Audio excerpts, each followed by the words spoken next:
नमस्कार, मैं श्रेया और आप देख रहे हैं बातें यूपी की। मैं हाजिर हूं उत्तर प्रदेश की 10 बड़ी खबरों के साथ। उत्तर प्रदेश में कानपुर के पास देश का पहला टेक्सटाइल मशीन पार्क 875 एकड़ में बनेगा। वर्तमान में टेक्सटाइल सेक्टर की जरूरी मशीनें चीन, ताइवान, दक्षिण कोरिया और यूरोप से आयात होती हैं, जिन पर 40,000 करोड़ रुपए खर्च हो रहे हैं। पीपीपी मोड पर बनने वाले इस पार्क में 200 से ज्यादा इकाइयां स्थापित होंगी और 1.5 लाख लोगों को रोजगार मिलेगा। ये पार्क 30,000 करोड़ रुपए के निर्यात का केंद्र बनेगा। विदेशी कंपनियों से निवेश की बातचीत चल रही है, जिससे मशीनों की लागत 40% तक कम होगी। सीएम योगी ने ग्रेटर काशी योजना को गति देने की घोषणा की है। वाराणसी, प्रयागराज, गाजीपुर, जौनपुर, चंदौली, मिर्जापुर और भदोही को जोड़ते हुए एनसीआर की तर्ज पर इस योजना को विकसित किया जाएगा। हाईवे के किनारे आवासीय व व्यावसायिक कॉलोनियां बनाई जाएंगी। मेट्रो विस्तार, इंडोर कनेक्शन और सिटी बस सेवा बढ़ाने की योजना है। जून तक सर्वे पूरा होगा। इसके बाद भूमि अधिग्रहण शुरू होगा। रिंग रोड के आसपास टाउनशिप, बाजार, मॉल, अस्पताल और आईटी इंडस्ट्री विकसित की जाएंगी, जिससे हजारों लोगों को रोजगार मिलेगा और बनारस का विस्तार संगठित तरीके से होगा। अब बढ़ते हैं अगली खबर की ओर। लखनऊ स्थित यूपी SSSC कार्यालय के बाहर आरटीआई अनुदेशक भर्ती परिणाम घोषित न होने से अभ्यर्थियों ने जोरदार प्रदर्शन किया। 25 मार्च यानी मंगलवार सुबह 150 से ज्यादा अभ्यर्थियों ने कार्यालय का घेराव कर नारेबाजी की और जल्द परिणाम जारी करने की मांग की।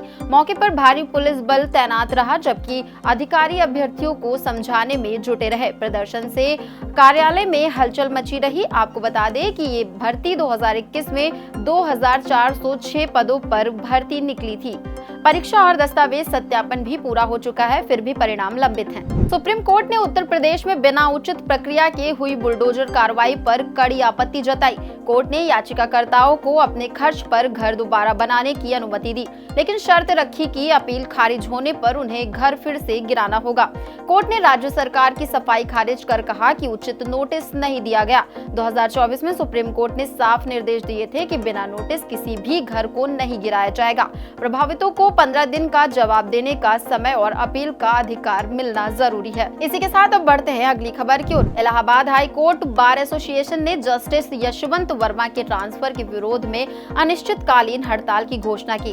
बार एसोसिएशन ने 11 प्रस्ताव पारित किए, जिसमें उनके खिलाफ सीबीआई और ईडी जांच, महाभियोग की मांग और न्यायिक प्रणाली में पारदर्शिता की अपील शामिल है। वकीलों ने चेतावनी दी कि वे सड़कों पर उतरकर विरोध करेंगे। सुप्रीम कोर्ट कोलेजियम के फैसले का व्यापक विरोध हो रहा है। हाई कोर्ट बार के पदाधिकारियों ने स्पष्ट किया कि वे जस्टिस वर्मा को कार्यभार ग्रहण नहीं करने देंगे और इस मुद्दे पर आर पार की लड़ाई होगी।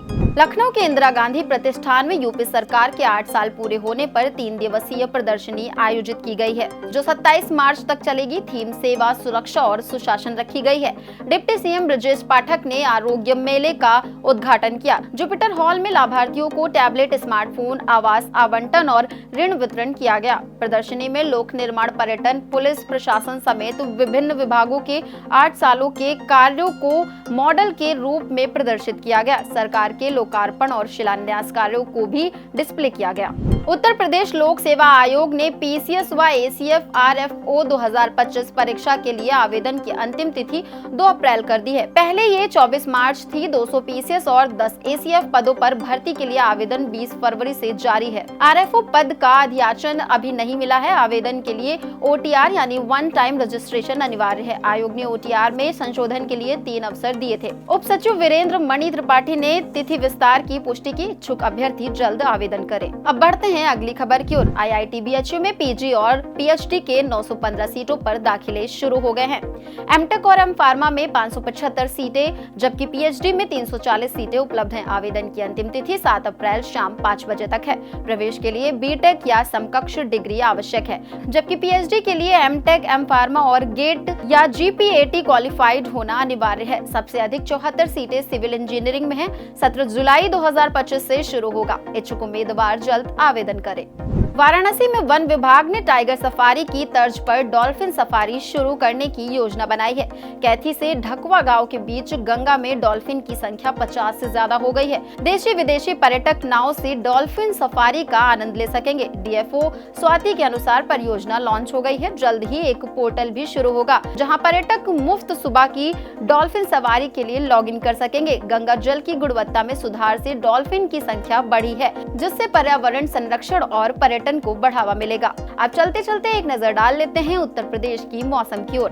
उत्तर प्रदेश में अब तापमान लगातार बढ़ने लगा है। मौसम विभाग के अनुसार अगले 10 दिनों तक गर्मी में तेजी आएगी और कई इलाकों में पारा 40 डिग्री तक पहुंच सकता है। 27 मार्च तक दिन और रात के तापमान में 3 से 5 डिग्री की बढ़ोतरी होगी। 28 मार्च से तेज पछुआ हवाएं चलने की संभावना है। राजधानी लखनऊ में 24 मार्च यानी सोमवार को अधिकतम तापमान 33.9 डिग्री सेल्सियस दर्ज किया गया। वायु गुणवत्ता मध्यम रही, लेकिन अलीगंज की हवा खराब श्रेणी में रही। अगले दिनों में गर्मी से राहत के आसार नहीं है। तो ये थी दिन भर की 10 बड़ी खबरें। ऐसी ही खबरों को देखने के लिए देखते रहें और करते रहें बातें यूपी की। धन्यवाद।